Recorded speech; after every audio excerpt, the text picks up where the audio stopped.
Welcome to the Slop Farm. Enjoy the video. You start by preparing the phone so the update can run without interruption. Make sure battery is at least 50% or keep the charger plugged in, because firmware updates can pause if power drops. Once done, backup photos, contacts, and settings to the cloud or an SD card. This protects you if anything fails. Finally, connect to a stable Wi-Fi network and temporarily disable VPN or proxy. This prevents partial downloads and ensures the update package completes cleanly. You navigate to Settings, then About Phone and System Update to begin. Tap Check for updates. When an update appears, press Download and watch the progress. The phone verifies the package. This integrity check prevents corrupted installs, so make sure your connection stays stable. After download, choose Install Now or Schedule if you want a later window.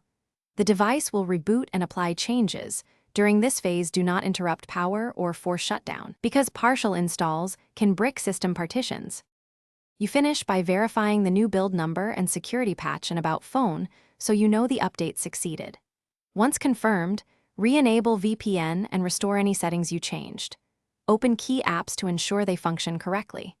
If the device shows boot loops or unstable apps, first clear the system cache partition or boot into safe mode to isolate offending apps. If problems persist, perform a factory reset from settings after a backup, or use recovery mode tools. This resolves most. Thanks for watching. Consider subscribing if we helped you today.